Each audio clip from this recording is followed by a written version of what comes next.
এখানে খেলাধুলা করতাম, করে যাইতাম আসতাম, সবকিছুই হইতো। এই ঘরে এসে যেটা একটু অবাক হলাম সেটা হচ্ছে একটা লোহার সিন্দুক আছে। তো অনেকেই জানেন যে আসলে লোহার সিন্দুক বা মাটির কলস থাকলে অনেকে মনে করে যে অনেক কিছু থাকে। তো একটু দিদিকে দিয়ে একটু খোলাচ্ছি, দেখি আসলে কি পাওয়া যায়। আমি খুব এক্সাইটেড এবং কিছুটা ভীত। দিদি শক্তি দেন, আরো শক্তি দেন। আমিও খুব প্রচুর ভার।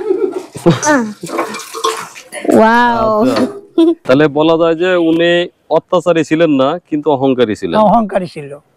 অত্যাচারী থাকলে তো মানুষ অত্যাচার করতো, এত কিছু অহংকারী করতেন ছিল, না, কিন্তু অহংকারী ছিলেন। মুসলমান মানুষ থাকো, হিন্দু বাড়িতে ছেড়ে বসতে পারবে না। শক্তি তো হবে না। দর্শক শুভেচ্ছা জানাচ্ছি শেখরনগর সিরাজদি খান মুন্সিগঞ্জ থেকে। এখন যে বাড়িটিতে প্রবেশ করতে যাচ্ছি, এই বাড়িটি আজ থেকে প্রায় 200 বছর আগে নির্মিত। মুন্সিগঞ্জের ইতিহাস ঐতিহ্যের সাক্ষী হয়ে এই বাড়িটি দাঁড়িয়ে আছে। এই বাড়ির মালিক রায়বাহাদুর শ্রীনাথ রাজা। রায়বাহাদুর শ্রীনাথ রাজা ছিলেন একজন দানবীর। দানের পাশাপাশি তিনি বেশ অহংকারীও ছিলেন। কিভাবে একজন দানবীর, শিক্ষা অনুরাগী, সমাজ সংস্কারক, অহংকারী হয়ে উঠেছিলেন, সেই গল্পই থাকছে এই ভিডিওতে।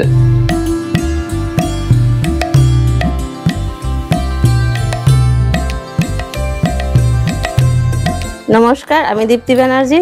আমি এইখানে এই বাড়ির আমার শ্বশুরের থাকতো, এখানে চাকরি করতো। এটার কোয়ার্টার হিসেবে আমার শ্বশুরের থাকতো। তার পরবর্তীতে আমরা থাকতাম। আমার এক ভাসুরও, তিনিও নায়েব ছিলেন, তার নাম তপন ব্যানার্জি। আর আমি তারই ছোট ভাইয়ের বউ, ছোট নাম তোমার তৃতীয় ভাইয়ের বউ। আমরা এখানে, আমি বিয়ের পরে এখানে আসছি, এখানে থাকতাম। আমার শ্বশুর বাড়ি, শ্বশুররা সবাই এখানে থাকতো। কিন্তু আজ কালের পরিবর্তে আজকে সবই অপরিষ্কার, অপরিচ্ছন্ন হয়ে গেছে, এখানে থাকার উপযোগী নাই। তাই আমরা পাশের বাসা করে, পাশের আমরা সব নিজেরাই ওইখানে থাকি। এখন সবাই এসে দেখে আমরা যতটুকু পরিষ্কার পরিচ্ছন্ন রাখানোর ততটুকু রাখতে পারি, কিন্তু সাপের ভয়ে এখানে কিছু করা হয় না অতটাই। তো সবাই এসে দেখে একটা পর্যটন কেন্দ্রের মতো হয়ে গেছে আর কি। আচ্ছা,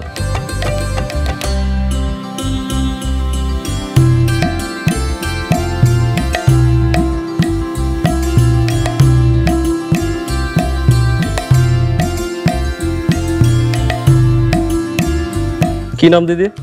দীপা চক্রবর্তী। আপনার কি ব্রাহ্মণ? হ্যাঁ হ্যাঁ, বাড়ি কোথায়? আমার বাড়ি হচ্ছে নবাবগঞ্জ। কি করা হয়? আমি হচ্ছে এমবিএ করতেছি। কোথায় থেকে? ইডেন মহিলা কলেজ। ইডেন মহিলা কলেজে কি এমবিএ আছে? হ্যাঁ। আচ্ছা, আমি ঢাকা কলেজে পড়তাম। ও আচ্ছা। তো আমাদের যত বান্ধবী ছিল সব ইডেন কলেজে ছিল। আপনি আমার প্রতিবেশী।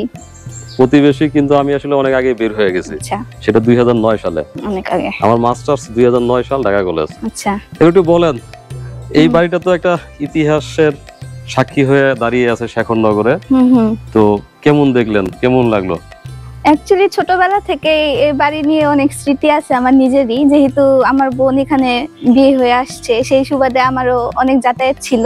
এখানে এক সময় আমরা থাকতাম, ছোটবেলায় খেলাধুলার মাধ্যমে, ভয়ভীতির মাধ্যমে আমরা করতাম। আমাদের হচ্ছে ভয় দেখানো হতো যে উপরে যাইস না, উপরে ভূত আছে, এরকম ব্যাপার। তো এখানে আসলে একটা স্মৃতি বিজড়িত ঘটনা মনে পড়ে যায়, অনেক কিছুই মনে পড়ে যায়। মূলত ছোটবেলা থেকে গল্প শুনতে শুনতেই বড় হয়েছি। রায়বাহাদুরের এখানে যে কন্ট্রিবিউটটা ছিল, তারা থাকতো, ওরা এখানে থাকতো চাকরির সুবাদে। তো ভালোই লাগে। অনেক বছর পর ভেতরে ঢুকলাম। অ্যাকচুয়ালি এই 10 বছর আগে বাড়িটা ওরা ছেড়ে দিয়েছে। তো ভালোই লাগলো দেখে। আচ্ছা, একটু বলেন, ভূতের কথা বলছেন, ভূতে বিশ্বাস করেন? হ্যাঁ, ভূতে বিশ্বাস করি। সে ভূতের তৈরি কোন জায়গায়, মানে ভূত কিসের থেকে উৎপত্তি হয়?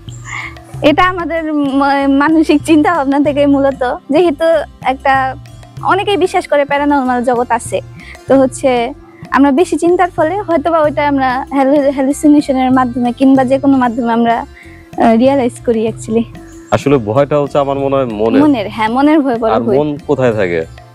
মন তো মনেই থাকে না, সেটা মন তো মানুষের শরীরে থাকে। সেটা কোথায় থাকে? এখানে থাকে। এটা তো হৃদয়, আত্মা। এটাই না, মানুষের মন থাকে মাথার পিছনে। আচ্ছা, পিছনের সাইডে, এই যে এদিকে দেখেন, একটু হাতে দেখান, এখানে। হ্যাঁ, এখানে থাকে। তো যে কোনো জিনিস কিন্তু আসলে মনের ভিতরে আগে একটা প্রতিফলন ফেলে। মানে মন এখান থেকে ব্রেনকে নির্দেশ দেয় যে তুমি ভয় পাও, তুমি হাসো, তুমি কাঁদো, তুমি ব্যথা পাইছো, মানে সবকিছুই কিন্তু মনের উপর নির্ভর। তো এখন আমি ভয় পাই না, ভূত বলতে আমি ভয় পাই না, কিন্তু আমি যখন একা চলি, হ্যাঁ। এরকম একটা জায়গায় যখন আমি একা চলবো, রাত্রে আমাকে আসতে বলা হবে, তখন আমার মনের ভিতরেই কিন্তু একটা ভয় ঢুকে যাবে। তখন আমার কাছে কোনো কিছু অ্যাবনর্মাল মনে হবে, অনেক কিছু গিয়ে, হ্যাঁ। সেটাই হচ্ছে আমার মনে হয় ভূত। হ্যাঁ আচ্ছা, হতে পারে। তো এই বাড়িতে তো তাহলে আপনার বোন যেহেতু ছিল, সেই কারণে আপনার আসলে অনেক দিনই থাকা। হ্যাঁ হ্যাঁ আসছি, আসলে কি- ছোটবেলায় আসা যাওয়া হয় এইভাবে, যেমন ঘুরতে আসছি হুম, আগেও আসা ভূতে হতো। কিছু দেখছেন নিজে কিছু? না না এরকম কোনো কিছু দেখি নাই, আচ্ছা, এমনি শুধুই ভয় পাইতাম।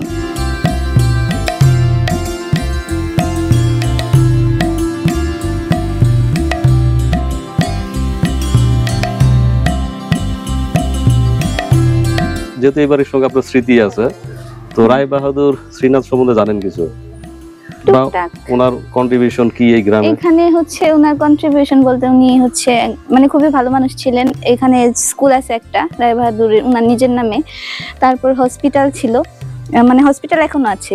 সেটা কিরকম পুরনো বিল্ডিং? না না এখন মেবি সংস্কার করা হয়েছে, আগে একটু অন্যরকমই ছিল।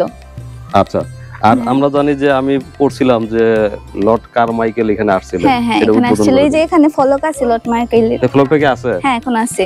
আচ্ছা, ওইটা দেখাবো। আচ্ছা। আর আপনার তো তাহলে এখানে খুব পরিষ্কার ছিল, তখন আগে চলতে অনেক হ্যাঁ মজা মানে লাগতো। হ্যাঁ আমরা খেলাধুলা, এখানে খেলাধুলা করতাম, উপরে যাইতাম আসতাম, সবকিছুই হইতো। আচ্ছা, হ্যাঁ তাহলে ওই পাশটায় কি দেখছেন আপনি আপনার বয়স ছোট সময়? এই পাশে এরকমই এরকমই ছিল, কিন্তু আরো পরিষ্কার। এখানে যেহেতু থাকা হইতো, পরিষ্কার পরিচ্ছন্নতা বেশি ছিল। এখন যেহেতু থাকা হয় না। এখন শুধু কি আপনার দিদি ছিল না অন্য কোনো ফ্যামিলি? না দিদির পরিবার তো জয়েন্ট ফ্যামিলি, সবাই আছে ওইখানে এখনো সবাই আছে। আচ্ছা, তো ওই বাড়িটা কি ভাড়া না আবার? না নিজেদের, ওনাদের নিজেদের। নিজেদের। হ্যাঁ আর এই পাশে কেমন ছিল ওই সময়? এই এরকমই ছিল, আর একটু মানে গ্রিল টিল ছিল জানালা গুলাতে, ভালো ছিল আর একটু।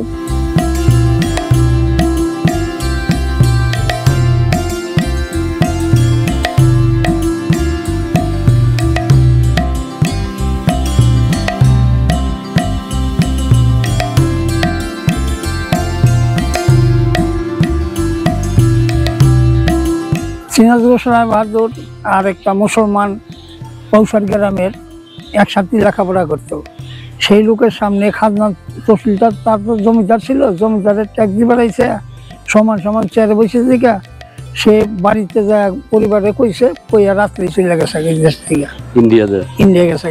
কিন্তু উনি বলে এই দেশেই মারা গেছেন। না না না তো আমার তো ওই বাড়ি থেকে বললো যে ওনার চিতাও দিছে নাকি মুন্সিগঞ্জে। না না না না এই ইন্ডিয়া যায় মরে গেছে, আচ্ছা, ইন্ডিয়া গেছে গেছে। তাহলে উনি তো এলাকার জমিদার ছিলেন। জমিদার ছিল। তো এখন কি অবস্থা? উনি তো অনেক কিছু করে গেছেন শেখরনগরের জন্য। হ্যাঁ কি কি আছে বলেন তো শেখরনগরে? সেখানে স্কুল করছে, হাই স্কুল করছে, ইমিউন কাউন্সিল দিছে, শ্মশান ঘাট দিছে, মেডিকেল করে দিয়েছে একটা পাবলিকের জন্য। আচ্ছা, তাহলে উনি কি অত্যাচারী ছিলেন না ভালো ছিলেন? না এমনি ছিল ভালোই, অত্যাচারী ছিল। মানে হিন্দু মুসলমান সবাই মিলে মিলে থাকতো আর কি। ওই যে সামনে গৌরব ছিল আর কি একটু, যে হিন্দু আর মুসলমান ব্যবধান ছিল।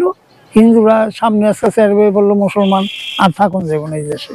আচ্ছা, ওনার এইটা একটা আভিজাত্য ছিল যে উনি মনে করতেন যে আমি আসলে জমিদার, আমার সামনে চেয়ারে বসলো কেন চেয়ারে বসতে দিতে চাইতেন না। জানা। তাহলে বলা যায় যে উনি অত্যাচারী ছিলেন না, কিন্তু অহংকারী ছিলেন। অহংকারী ছিল।